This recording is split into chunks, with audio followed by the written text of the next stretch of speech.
Welcome to So You Want to Start a Business podcast. I am your host, Ingrid Thompson. This show is brought to you by the business book with the same name as the podcast, So You Want to Start a Business. And that book is available wherever you like to buy your books.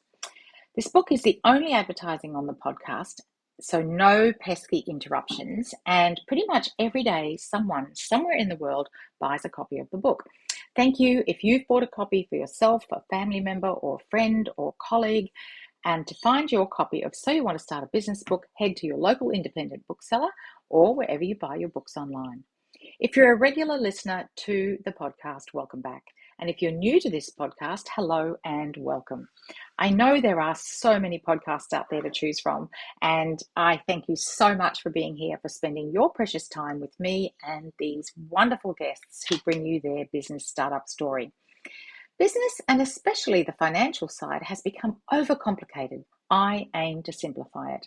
My business is called healthynumbers.com.au, and I am on a mission to help business owners understand how money works in their business, because I believe everyone deserves to be financially savvy when it comes to understanding how money works in business and in life.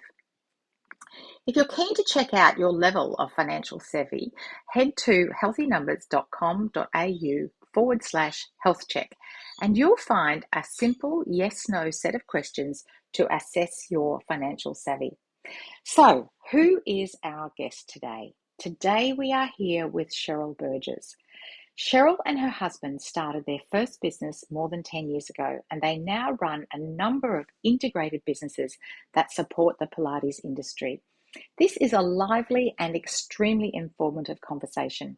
Cheryl is super smart and she's very driven, and she admits to being competitive to the point of perfection. She says, I like to be the best, and I know that I drive my team to be their best.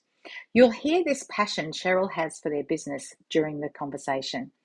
And while their business revolves around Pilates, this is not a podcast discussion about Pilates. This is about business. We cover a lot of territory with Cheryl. 10 years experience is vast, and they've started new companies based on integrated around the industry. Settle in for a terrific conversation. Are you ready? Let's go. Hello, and here we are today with Cheryl Burgess. Hello, Cheryl. Hello, nice Ingrid. to see you. Nice Good to see you there. too. Now, this is unusual because you and I are actually in Sydney, so I don't have to ask you where in the world you are and That's what right. day it is, because we're both The in the good thing same is that day. it's not raining today. And it's stunning. We're in this beautiful part of the early summer, which is just glorious in It Sydney. is.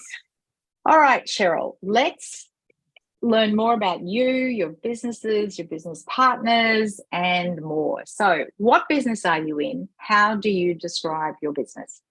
Okay, so my business is run with my husband, Adrian, and we have a few businesses that complement the Pilates industry. So ultimately, we have a primary parent company called Pilates Reformers Australia, and we sell commercial and home Pilates equipment to studios or gyms or allied health practices, as well as home users. We started out with Align Pilates, which is a UK company, and we sort of import it, we supply it, we service them, we co-design them with them, and then we sort of branched into selling grip socks with 4 toe socks with Tabby and Base 33, and then we also have a Pilates studio called Semprose Pilates, which is in our local area, and we used that to run group classes and semi-privates and privates for clinical and rehab, to sort of help a lot more with our pain points that people were coming across.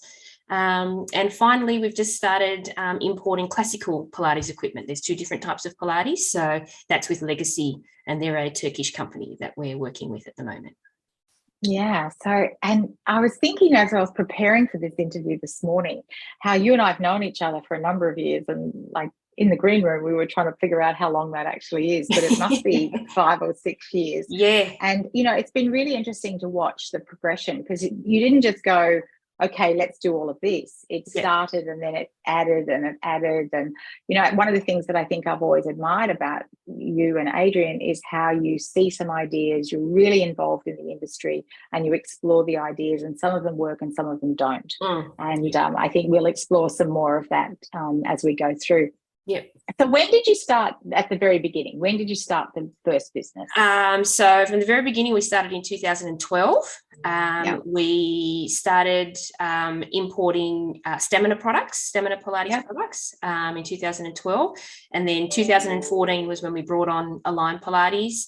2018 was when we started the Pilates studio, the local studio here in the area. And then 2019 was when we brought on the toe socks, Tavern grip sock stuff. And then this year in 2022 is when we brought on Legacy for the classical equipment. So like you said, it's been a slow progression of starting in 2012 and then building each year. But as I was preparing for it, I was sitting down going, now, what year was that? So it was an interesting timeline. It's good. So we're looking at 10 years really since the very beginning. 10 years at the beginning. So 10 years ago, why did you want to start a business? Adrian was I was a full-time stay-at-home mother, and Adrian was in the printing industry. He was working with his mum and dad in a family business in printing. And 10 years ago, printing was taking quite a hit. Digital was coming in big time. Printing presses were slowing down with their productions. And so they were in the ink and the cleaning products business. So that was sort of taking a hit. So we were looking at, Adrian was very much entrepreneurial anyway. He had like a t-shirt making business and, resurfacing business. He'd always tried to do different things. And we were trying to find something that was going to work for us. And when we were deciding what to do, he was like, I can't work for anybody. I need to be my own boss. So that was his big thing. And mine was, we had 4 children and I just needed financial security. So whatever was going to make us enough money to pay my bills and, live comfortably with raising my children, that was my goal. And his goal was he needed to be his own boss. And so you've answered my next question. What did you want from the business? You wanted that financial security. So this is one of my favorite questions, as you know, is when did you realize the business was real? When did it feel like, oh, right, we have a business, we're in business? And there's probably lots of those over 10 years, but can you think of any of the early ones? Like, what were those moments? We got into Pilates because our eldest daughter had scoliosis. That's how we actually found Pilates as a method of exercise. And then I did it because I had issues with my third child after giving birth to her, and Adrian did it because he was getting lots of sports injuries. So as a family, we kind of were doing it and we were like, oh, this is an amazing thing. And because of time, Adrian was like, we need one at home so I can do it at night time and, blah, blah, blah. And at the time, we couldn't find that kind of reformer that we were working on in the studio to get at home. And if we could, it was a very expensive model to buy. So Adrian was like, okay, let's see if we can import it, because he was doing importing with the printing. And so he found Stamina and they were willing to import it, but we had to buy 10 of them. We couldn't just buy one. And we were like, I was just going, oh my God, this is a nightmare. So I know you're going to ask another question about how do we finance the business. I'm actually going to answer that now because because we literally used every single penny that we had in savings to buy those 10 reformers and land them in the country, right? So we had these 2 pallets, we loaded it into the garage, and we were like, oh, wow, they sold before they landed. Yay, this is exciting, blah, blah, blah. And Adrian was like, well, let's use the profit and reinvest it and bring some more out. And so that sort of like, we sort of slowly worked our way through that. The moment when we realized we were in business was on a January hot summer's 40-degree day, and we landed a completely full container. Prior to that, it was like little pallets or little. So it's landed in the driveway. The tires of the truck were melting on our driveway. It was so incredibly hot. And we're loading these reformers into our garage. And we were like, we couldn't fit them all in. And we went, I think we need to get a factory. Oh gosh, that means this is real. This is not just a side thing anymore. This is actually, right, wow, we need to get out of our house and make this work. So that for us, we talk about it all the time and go, that for us was a very, very real moment. We were like, okay, this is a real business and we're going to give it a best shot and get going. So Oh, that's gorgeous. I have to say, every story, the reason I love that question so much is that everybody's response is so different. Yeah, Like 100%. it is such a different experience. It's the moment everybody is different. Everyone tells their story differently. I love that. And thank you. It's a gorgeous story. And I can only imagine those hot January days and the tires melting. You know what we're like. Okay. Well, lucky it wasn't raining, Cheryl, because all those things sitting in your driveway would have been. Well, we were sweating instead. Yes, sweating indeed. Oh dear.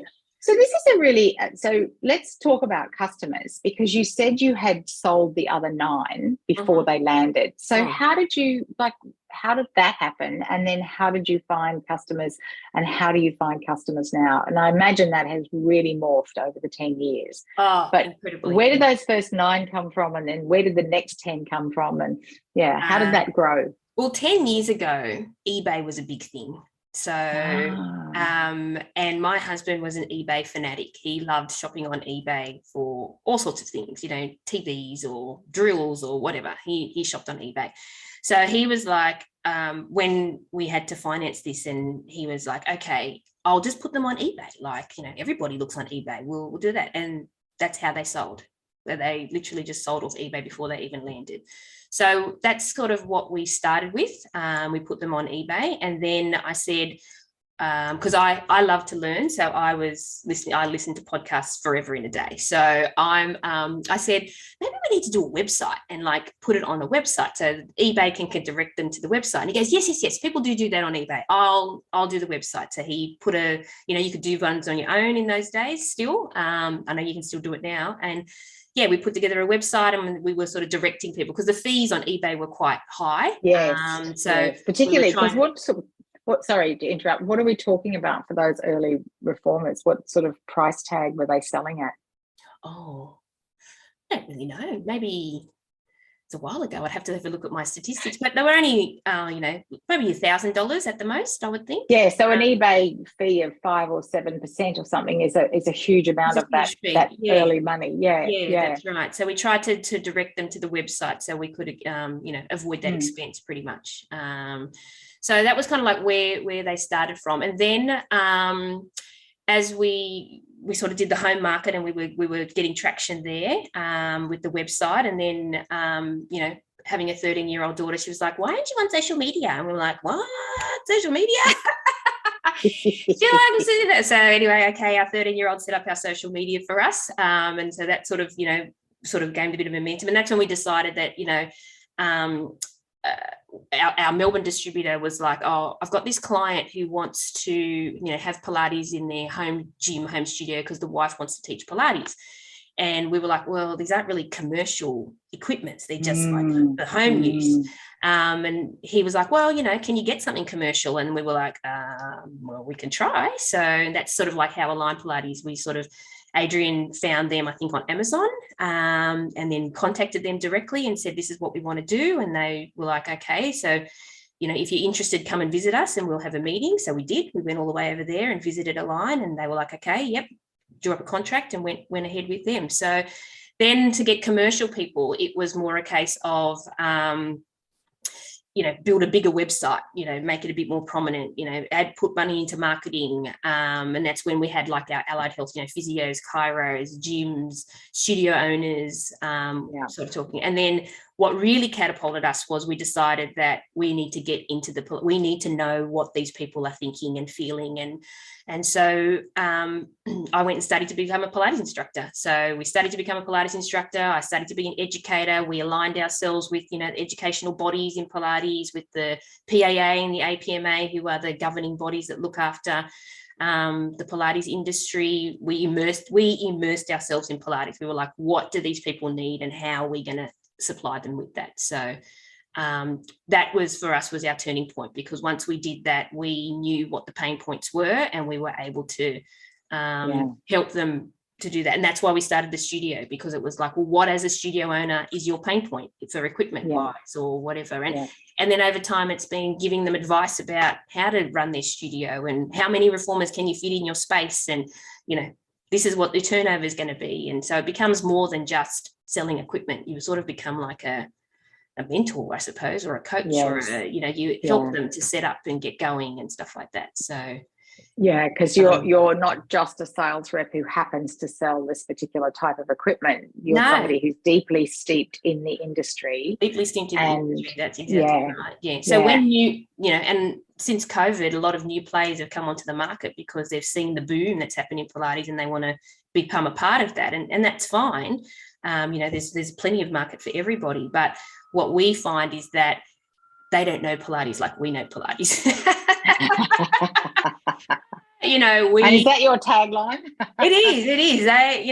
We literally just spoke to a marketing person and we've rebranded as the experts in Pilates because they don't know Pilates the way that we've spent 10 years, nurturing and learning and still learning, like you're always learning about Pilates. I mean, it is a modality primarily, that started with Joseph, but it's morphed into so much more, and to try to use a Pilates reformer to be like a piece of fitness equipment, like a leg press or a whatever, it's very difficult to get it to function like that. So how do we make that work? It doesn't. And how do we make that work for these people that want it for that need? So that's important. And it just, I'm fascinated because I've been involved with Pilates for 16, 17 years. And it's been really interesting for me to watch how much it has changed over that time. Gone from, the very niche, boutique, very unique because there was only one or two. And then to now it's in every gym,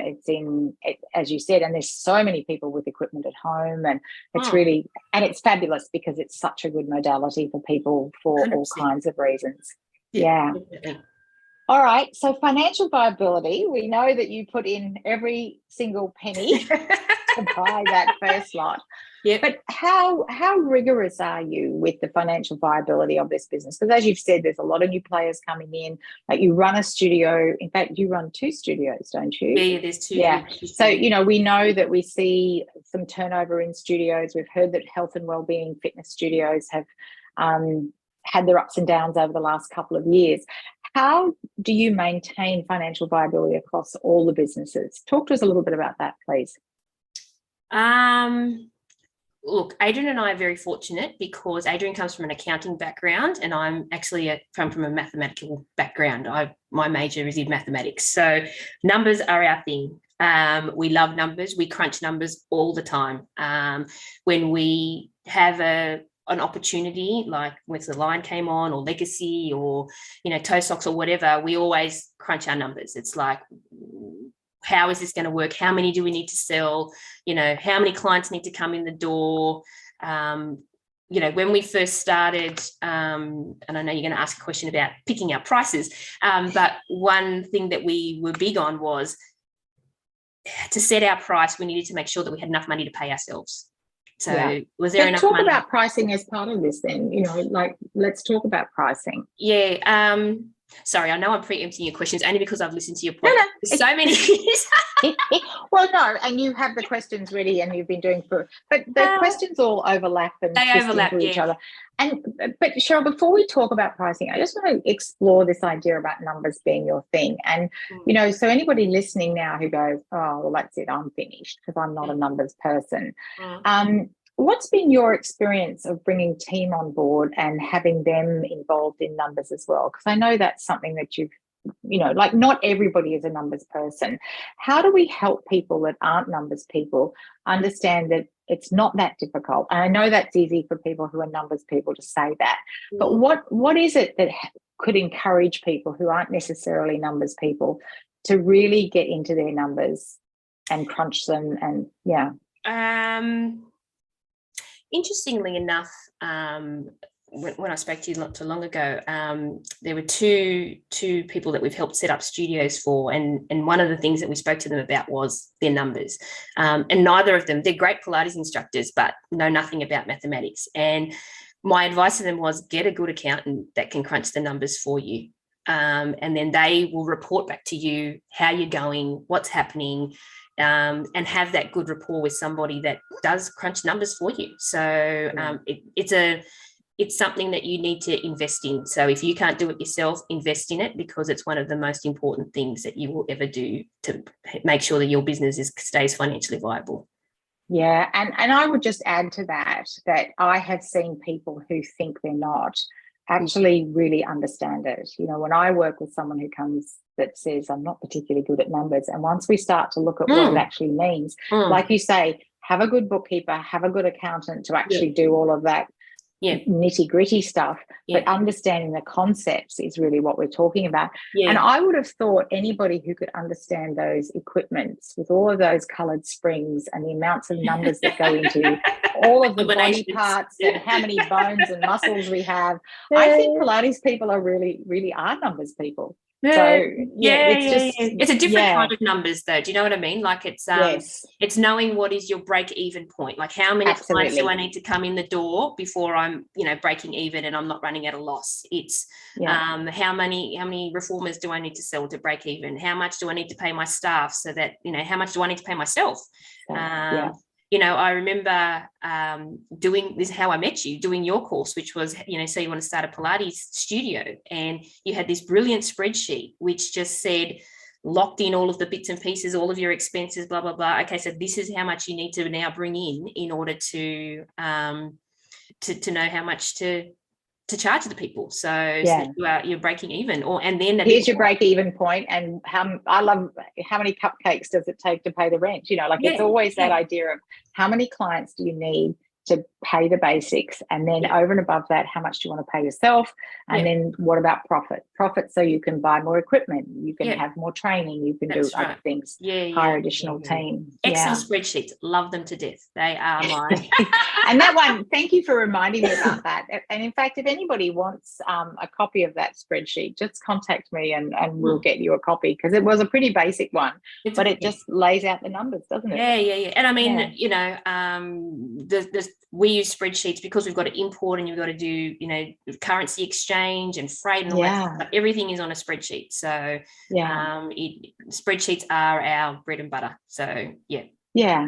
And as you say, if somebody's not particularly good at that, they can get somebody else to do that, 100%. The accounting, the bookkeeping people. So Cheryl, just where we are now, if somebody wanted to contact you, where do we find you? What's your website? We mentioned a 13-year-old daughter got you on social media. Where's that social media? If anyone's listening and thinking, I just got to talk to this Cheryl, where do we find you? So the like I said, the parent company is called Pilates Reformers with an S Australia, and that's also the website www.pilatesreformers with an S Australia.com.au. We're also on Instagram, Pilates Reformers Australia. We're on Facebook, LinkedIn. I'm on LinkedIn just as Cheryl Burgess. You can email me at Cheryl with a C, CHERYL at pilatesreformersaustralia.com.au. We just recently brought our email addresses smaller because it was so long to try and spell it out to people over the phone. So it's now Cheryl at prateam.com.au. P for Pilates, R for Reformers, A for Australia. And then also, if you struggle with all of that, you can always just go through the contact us page on the website, which sends us to info@prateam.com.au. So many modes to touch base with us. Yeah, PRA team is a nice way to shorten that. Yeah, we got sick of spelling it out and making sure that because they would forget the S, and it's like, okay, let's just. So with your pricing, it was always important to make sure everything was covered, and I would imagine over the time you've increased your pricing, and it is, like you said, it's quite complicated, all that importing and the tax and the GST and the freight costs and the fluctuating currency. So it is really quite an art to getting that pricing. It's sort of a question without notice. How have you noticed the industry generally responding to the changes in pricing? When we started, we positioned ourselves in the middle of the road. So we weren't the cheapest and we weren't the most expensive, because there's a bit of stigmatism around, if you're cheap, then your product must be cheap. So we didn't want to have that stigmatism about it. So we priced ourselves in the middle of the market, so that we were providing quality, but at a reasonable price for people to be able to afford. And that has served us well, I think. over the years. With all of the changes in freight and shipping and all that sort of stuff, we're probably now getting towards the topper end of the market. And so that has allowed other players to come in at the bottom end of the market and try to, compete directly with us, I suppose. But again, it's like the cheaper end of the market, you get what you pay for. So we're conscious of making sure that we're not too expensive and that but us also meeting the demands that the market needs. So pricing is a tough one. It's a fluctuating one. And, when, there's been times when we've just had to take the hit because, the dollar's dropped and we're like, well, we can't really just increase our prices. We'll just have to take the hit on that one and hope that the dollar goes up or, or, during COVID, shipping prices went through the roof, like they tripled in costs. And, there were studios that weren't operating and there were, people wanted to buy it from home, but they didn't want to pay the prices. So it was like, we can't really drop our price. So we just got to stay the course and, weather the storm and, absorb those costs as best as we could. Yes, because, even if people don't feel like they want to pay that full price, that's actually the cost that's involved in getting things. And we saw that across so many industries, didn't we? All kinds of things, that shipping and freight and having to change. Yeah. But fortunately, where things seem to have stabilised everywhere a bit for now. It's true.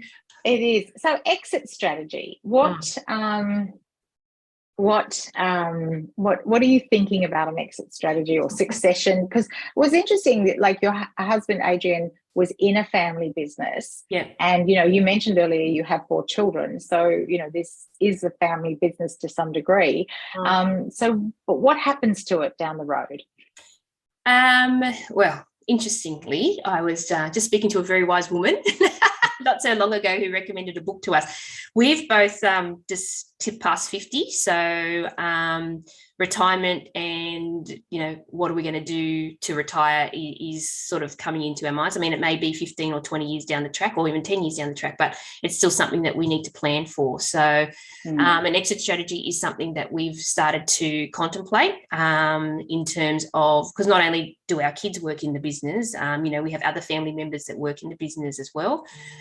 So is it one of those family members that's going to take it over, or, do we bring in, and I was saying to you earlier, I was just listening to one of the other podcasts from one of the other people who's thinking of bringing in a non-executive director. Is that the way that we go to keep the business going, but we can sort of step back and step out of it?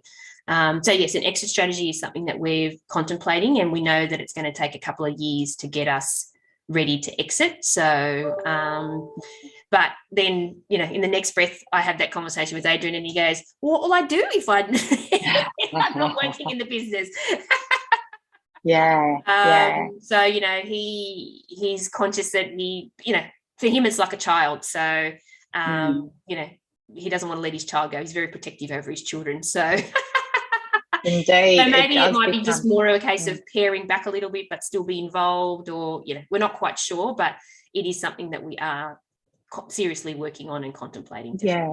And the thing is, to sell a business like yours, you have to be out of it in order to be able to sell it.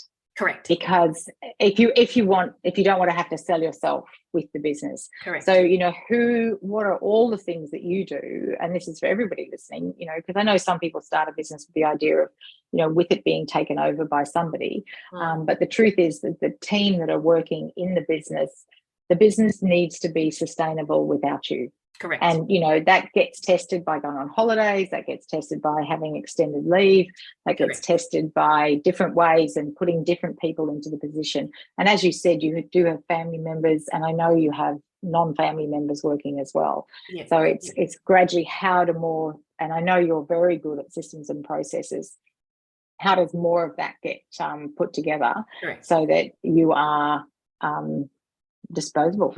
Yes,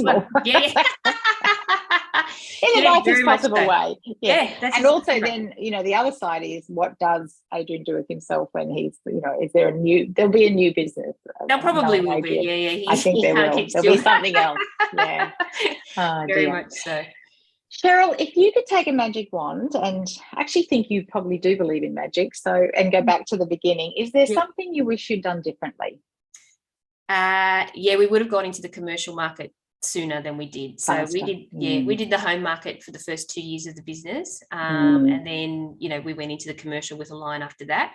Had we gone into commercials at the same time, a lot of the challenges that we had with, bringing out new models and, making changes in that, those challenges would have been already ironed out. So by the time we hit the ground running, when Pilates exploded into that fitness world, we would have, you'd be in better position. And I have to say that is often the answer that somebody gives at this point, isn't it? When you think about the number of people I've interviewed over time, a lot of them say, we wish we'd done more earlier or faster. And anyway, we can't do that. No, you can't. Yeah. That's why it's magic. That's why it's magic, indeed. So if somebody could have told you something, and maybe it's the same kind of thing, but I always like to think of this as something different, is if somebody could have given you advice, or maybe they even did give you and you didn't hear it because you weren't ready to hear it, what might that have been? We were having this discussion last night when I was preparing for this interview, and we both agreed that we needed to have trusted potential that was in the business from the outset. Adrian, like I said, came from the printing industry, so he saw what his parents had done through the years, and he was conscious of some of the errors that they'd made, and he didn't want to make those errors himself. So, he was always, his quote was always, is this just a fitness fad? Is it going to fall by the wayside? Is this another Zumba? Is it going to, peter off? Then we're going to be left holding all of this equipment and a baby and blah, blah, blah. Which is the same as the magic wand. If we'd known then what we know now, we could have, not been so fearful about some of the risks that we took. We would have taken risks and known that, the potential was always there and was going to continue to be there, and gone with that. And that is that tension of the entrepreneur, isn't it? Because I do believe that you and Adrian are entrepreneurs in that sense, that you bring something new that wasn't there before. It's not just starting a business, it's actually quite entrepreneurial in terms of the thinking. But it is always that tension between the risk of, will this work, and but having to do it, because otherwise you'll still be where you are. And we've tried to branch into, like, while Pilates was our thing, we thought, we'll branch into fitness, and we brought in rowers and all sorts of things, and we realized that was not for us. That was not our field. So let's just, and we took those risks, and we're like, no, that's not a risk for us. We'll just stick with what we know and stick in our lane. Stick in our lane.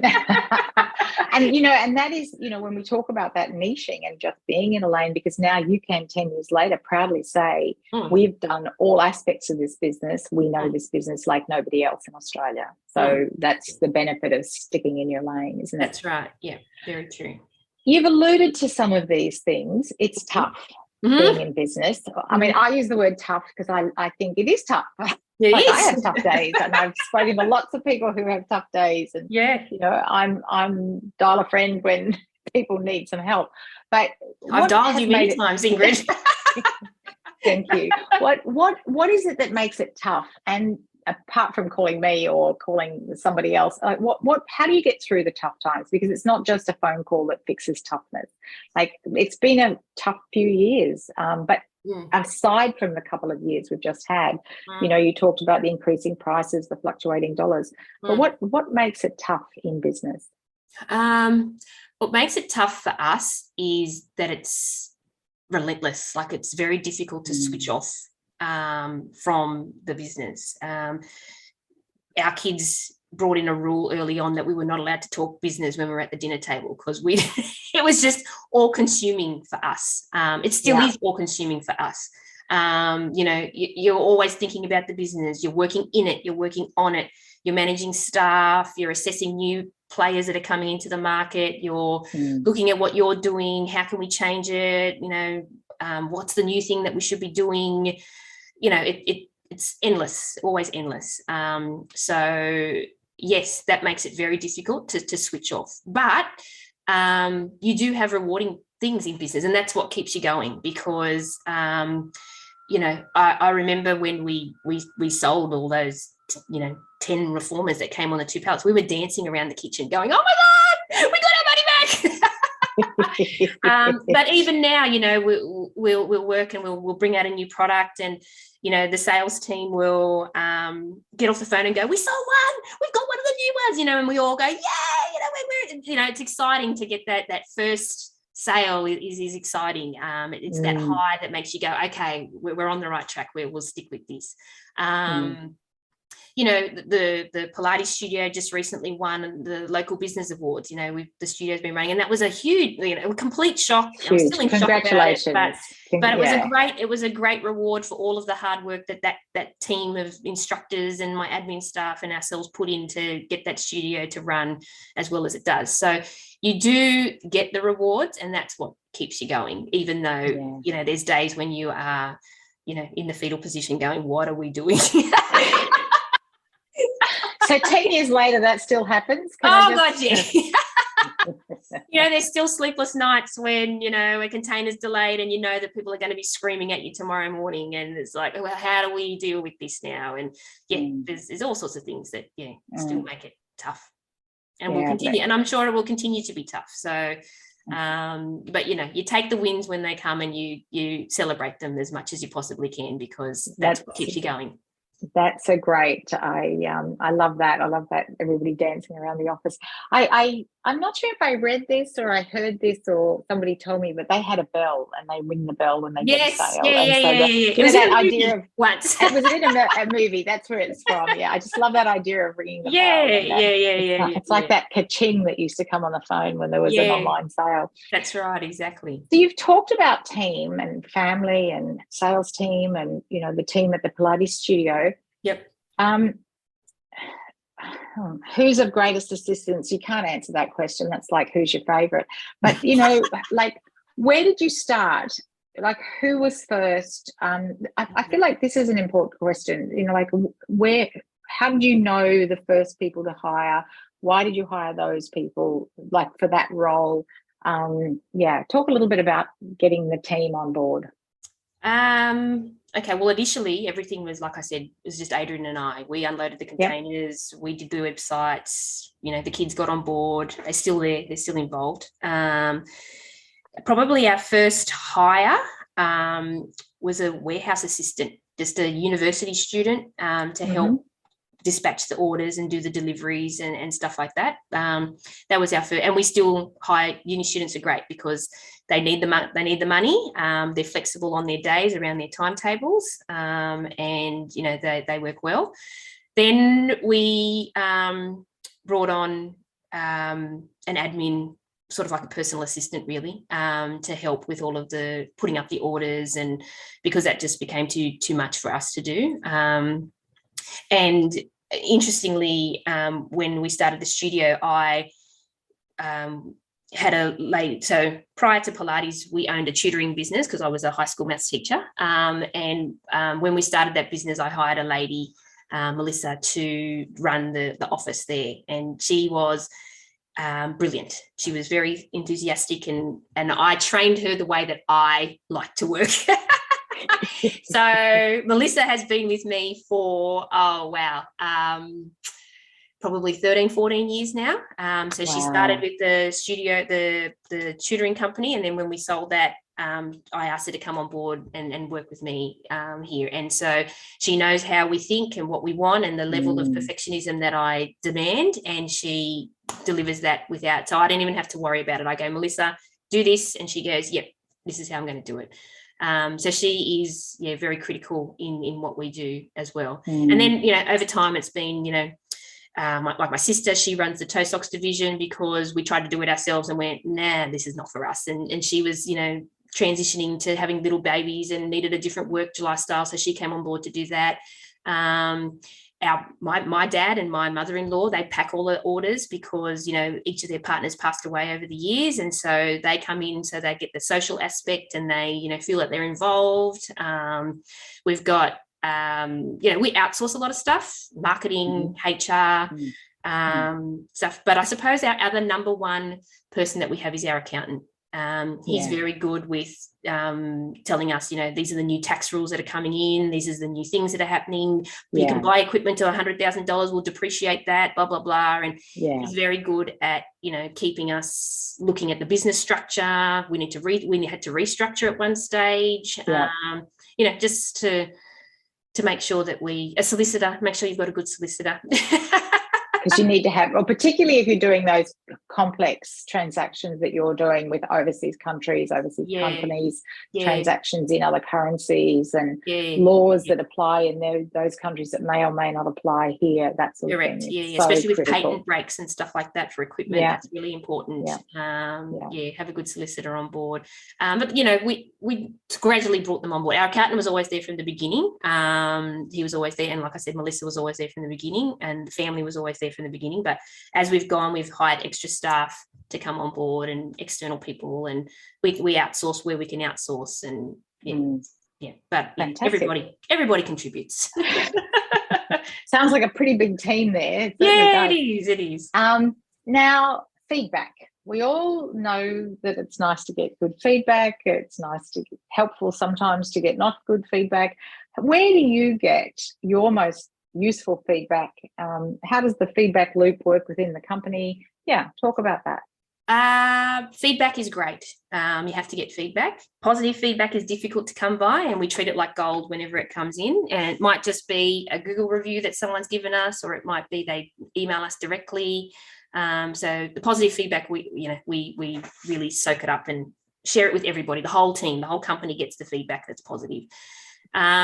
What we've learned over the years is that there's when we get negative feedback, there's negative feedback because it's our error, and there's negative feedback because it's the client's error. So what we've done is when it's our error, we've used that to make sure that our systems and processes are running smoothly. And when it's a client's error, we try to educate the client about why that happened, and so that it doesn't happen again. So we try to make sure that we give as much education as we possibly can around our equipment. And again, we've built that into our systems and processes. So we try and do it at point of sale, or at point of delivery, or at whatever, so that we can, and we always say, we're always here for you, we're happy to give you assistance, blah, blah, blah. One thing that we learned, well, I sort of said to Adrian was, because you were getting negative feedback or whatever, which you get. And I said, let's be proactive about our feedback. Let's ring them before they ring us. And so that helped us a lot, because they could complain to whoever they were ringing, and it didn't really matter. We didn't really hear it, but that person would then come, the admin team would come and go, okay, they need blah, blah, blah, blah, blah. And we go, okay, well, let's fix that up or whatever. With the studio, again, we ring our clients. So, after their first session, you get a phone call. When they get to the end of their package, they've got a phone call. If they've been with us for 3 months, they get a phone call. How are you going? What's happening? Do you like it? Don't you like it? If we get a new instructor on board, we ring our regulars and go, have you been to the new instructor? What do they like? So we try to be we've learned to try to be proactive in our feedback, so that we can, knock things on the head before it gets out of control. And it can get out of control.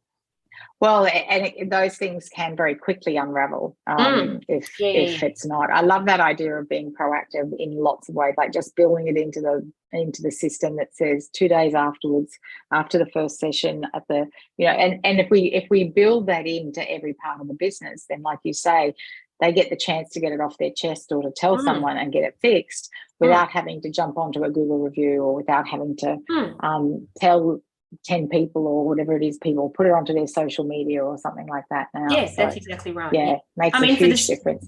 For the studio, a lot of it's word of mouth, so you really need to be on point for that. Definitely. And I would imagine that the equipment now, as the industry is becoming more competitive, a lot of that will really heavily rely on word of mouth. Because people will say, well, the experience you get with these people is different to anything. These others are just salespeople that happen to be flogging a piece of that equipment. Tomorrow they're flogging dumbbells, and the next day they're Yeah. Like we go to, fitness shows and, physio conferences, and we're always at, the PAA conference and all that sort of stuff. So we go to those conferences where, the people are. And it's always good for people to come up and go, hey, we're looking at doing another studio. Let's go on board and chat again and da-da-da. Or, oh, I've heard about you. So-and-so said da-da-da, Yes. recommended you and stuff like that. So, you sort of can touch base with them there. And so be very present at those is a big and being present advantage. at those yeah. Which sort of goes back to how do you get new customers. So I kind of like forgot that bit. Yeah.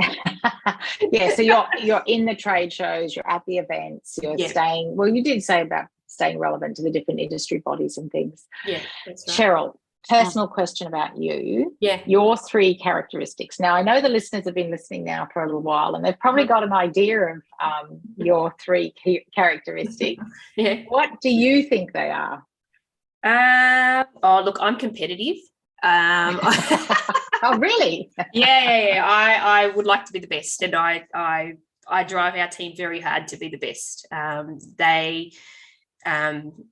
When we hired a new young girl at the beginning of the year, and she's now learning to do the newsletters, and my eldest daughter, who also works in the company while she's at uni, she said to the new girl, okay, so I'm going to give you newsletters, and Cheryl is very particular about the newsletters.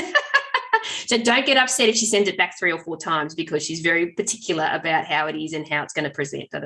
So, perfectionism was what I was leading into that. So I'm competitive to the point where I want everything to be perfect. And my attention to detail is, as my husband says, it's second to none. He will come up with an idea and he'll go, I've come up with an idea and I've written this, and I need you to now spruce it up and make it good because you've got the attention to detail. And I suppose my last characteristic would be that I'm tenacious. I don't take things lightly, so I will run with it until I'm run into the ground. Yeah, that tenacity is it's a really special one to have, isn't it? And to be 10 years later and still have that level of tenacity, I think Cheryl is a real testament to to that characteristic, in fact, the competitive, but that tenacity. But it's as you said earlier, it's the reward that you get for all of that, which 100%. is, like you're getting the rewards, you're building the business, you can see it growing, you're making a huge impact in the industry. I think it's a pretty terrific business, and I'm really pleased to finally, I don't know how we missed our ships sailing in the night. Anyway, it's fabulous to have you as a guest on this. So before we wrap up, I always like to say, is there anything else that you'd like to add that I haven't asked, or that you would like to share to the audience, who will be Pilates people, I'm sure, but there'll also be other people in the allied health, people who want to start a business, import, exporting. You've covered such a broad range of topics. Anything else you'd like to leave us with before we go? I've done my homework on this one too, Ingrid. So I've got 2 things that I'm going to share. The first one would be that everything you do in your business is preparing you for something that's coming ahead. So every conversation that you have, any encounter that you meet with people, every new person you meet, every bad experience that you have, every customer that makes your blood boil, the deals that you've lost to other people, the employee that's want to take and give nothing back, the social media post that has lots of likes, whatever it is preparing you for something that's coming ahead. I remember when I was a full-time mum staying at home, and I always used to watch Oprah. I love Oprah.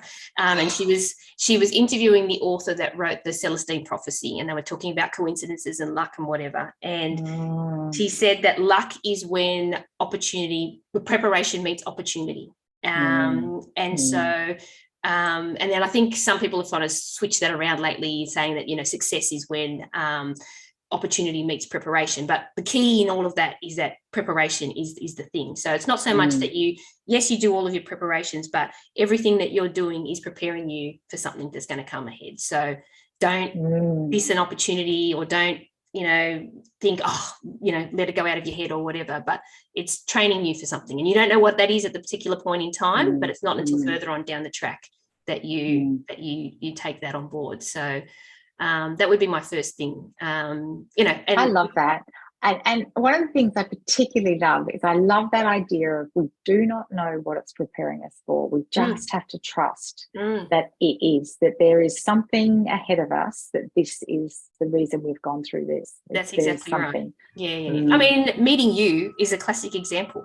Like, I was studying, you had ran the course, how to do a Pilates course, how to open a Pilates studio. I did that course. I met you there, met you again at the PAA conference, won your package, that's not a coincidence. That's not luck. No, it was something that happened to me to meet you for some particular reason. And, we've had, like I said, as we said at the beginning, we've known each other now for, 5-6 years, and, you've helped me along the way. So that's not a coincidence. So. Well, and vice versa. I think you're a very inspiring person, and I love working with clients like you because I can see the results. Like, that's one of the things that's so important about working together, is that you can see the results of what you're doing, whether it's Pilates, whether it's physiotherapy. You can see the results of the effort that somebody actually puts in. Yeah, that's right, terrific. Exactly. Yeah. So, and your second thing? My second thing is, and I know this is going to sound cliche, but you need to schedule time for you. Now, the reason why I say that is because I'm a mother of 4 and running, the multiple facets of the business. And if we don't take time for ourselves, and my husband doesn't take time for himself, we break down. Not so much that we've been a nervous breakdown or anything, like nothing that serious, but it does happen. And I have seen people in business that it does happen too. So, we make sure, like I make sure that I go to a different Pilates studio to do my Pilates practice once a week, because if I do it in my studio, everyone wants to talk to me and ask me questions and blah, blah, blah, and I can't get it done. Adrian goes to a personal trainer twice a week. We make sure that we go away with the children, so we just have away time with the children. It might be something simple like I'll have a bath at night time at 11 o'clock and read a book so I can switch off from the business. We play touch football as a family, like all of the kids play, and we play together, and we're very competitive, and it ends up in many fights, but it doesn't matter. We're still together as a family. But it's making time to switch off, and if you don't take that time to switch off, it can really consume you, and it can be detrimental to your health. So I know it's cliche, but definitely schedule time for you, because it's 100%. It's better for you. It's better for your creativity in your business. It's better for you with your relationships with your people, and it's important. So definitely do. They're my 2 things. That's so powerful. And I did love what you said there about before, about could we not talk at dinner time? Could we have a meal together without including business? Because that's whether that's devices at the table, whether it's it's lovely to be able to have that meal together, have that football together, have a holiday together, that time that doesn't include the business. Because if it's just only the business, then you're right. It is very cliched, but it's true. It is 100% true. And as I'm finding, as my kids get older, most of them are teenagers now and older than that, their demands are changed. So when they're little, it's just like feeding, clothing, take you to a party. But as they get older, their demands change, and so you have to change with those demands. And so if you don't, then somebody's going to miss out somewhere along the way. And like I said, I'm a perfectionist, so I want them all to be perfect.